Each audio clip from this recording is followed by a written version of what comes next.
በስመ አብ ወወልድ ወመንፈስ ቅዱስ አሐዱ አምላክ አሜን። ጼደንያ የምነግራችሁ ተአምር የተፈጸመው በ2006 ዓመተ ምህረት ነው። በመጀመሪያ በሶሪያ ከዚያ በኋላ በብዙ ሀገሮች የቴሌቪዥን ጣቢያዎች ተደጋግሞ ቀርቧል።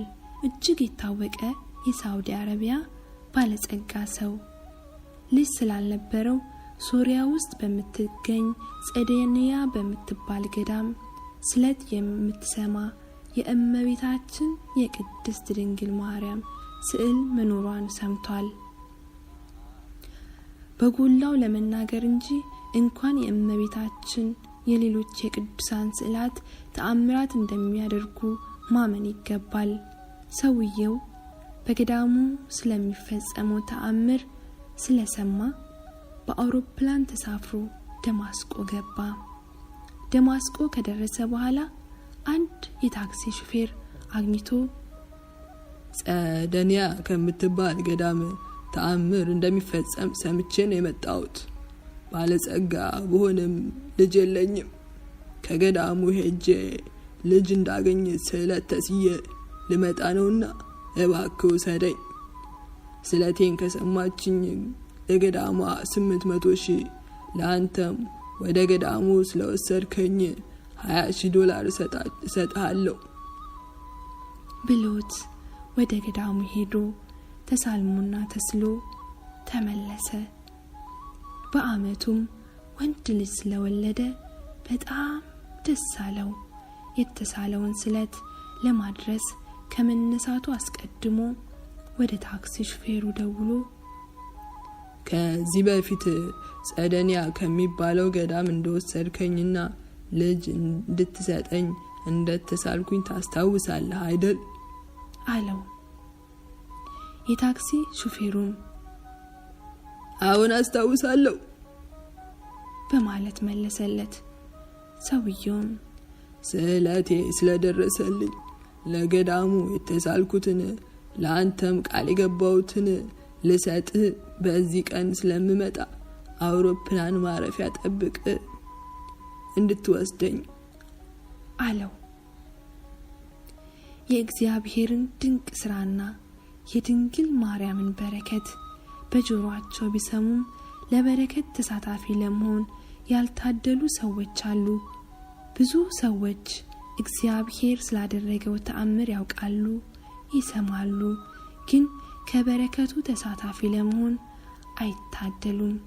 የታክሲ ሹፌሩም ከእንደነዚህ አይነት ሰዎች የሚመደብ ነው። ባለጸጋው እንደደወለለት ለጓደኞቹ ነገራቸው። ሰብስቦም እንዲህ አላቸው፣ ከሳውዲ አረቢያ እንዲህ አይነት ሰው ሊመጣ ነው። ይህን ያክል ገንዘብ ይዞ ይመጣል። ጼደንያ ለምትባል ገዳም ይሰጣል ያንን ገንዘብ። ታዲያ እንዳይመስላችሁ ትንሽ ገንዘብ፣ እጅግ በጣም ብዙ ገንዘብ ነው። ገንዘቡን ለገዳሙ ከመስጠቱ በፊት ከአውሮፕላን ሲወርድ ተቀብለን ወደ ሰዋራ ቦታ ወስደን ሰውየውን ገለን ለምን ገንዘቡን አንከፋፈልም? ምን ይመስላችኋል ጓዶች? ብሎ አማከራቸው።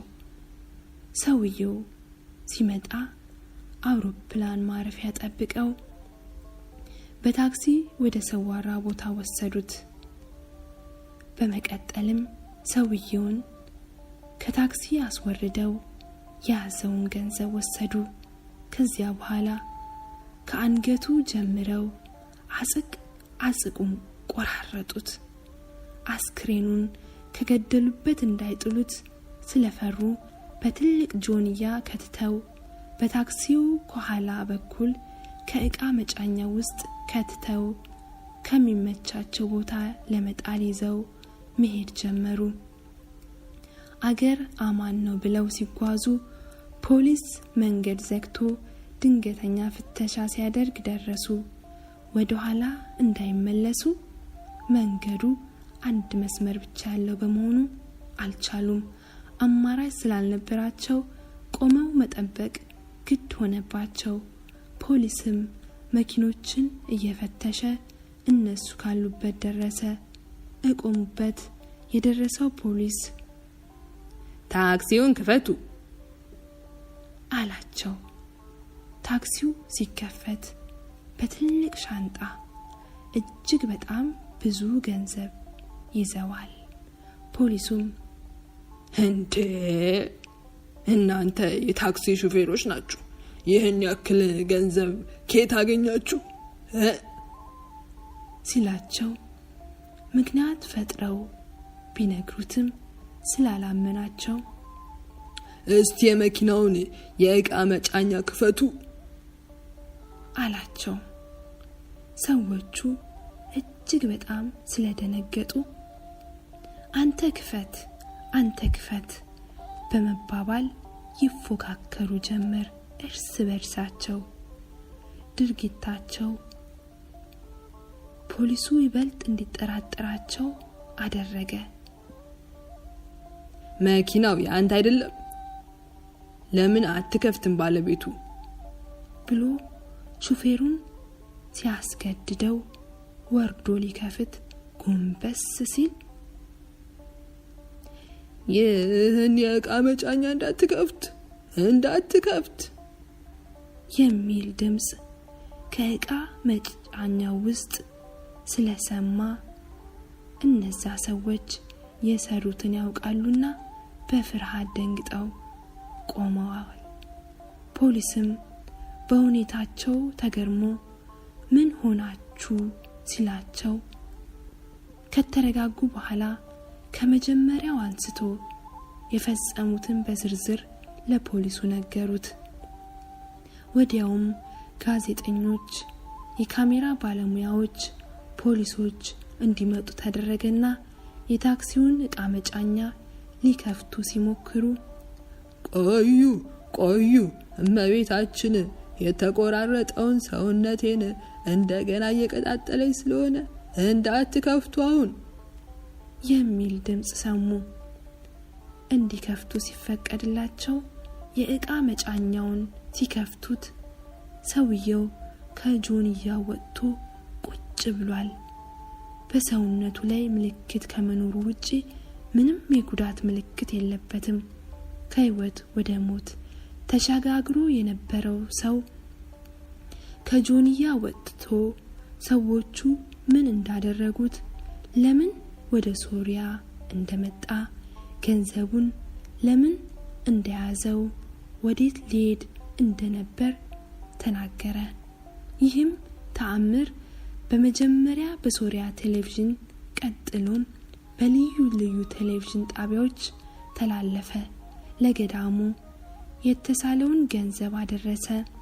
ለታክሲ ሹፌሩም አንድ ጊዜ ቃል ገብቻለሁ ብሎ $20,000 ለታክሲ ሹፌሩም ሰጠው። ይህ በእኛ ሀገር ተአምረ ማርያም የተጻፈ ሳይሆን እመቤታችን ዛሬም ተአምር እንደምታደርግ የዓለም ሕዝብ ይረዳ ዘንድ በብዙ ቴሌቪዥን ጣቢያዎች የተተላለፈ ነው።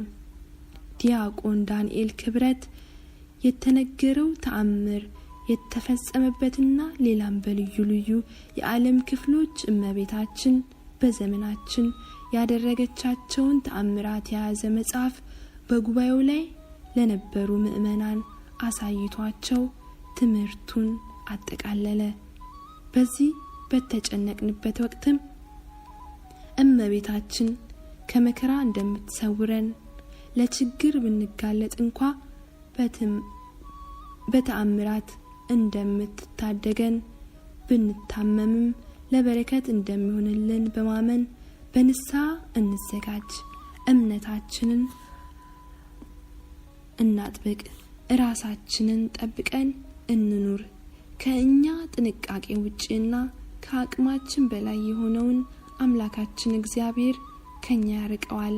እንጠንቀቅ ስንል በፍርሃት እንሸማቀቅ ማለታችን አለመሆኑንም መረዳት ይገባል። እመቤታችን አገራችንን ብቻ ሳይሆን ዓለማችንንም ከገጠማት መቅሰፍት ትጠብቅልን። አሜን። ወስብሐት ለእግዚአብሔር ወለወላዲቱ ድንግል ወለመስቀሉ ክቡር አሜን።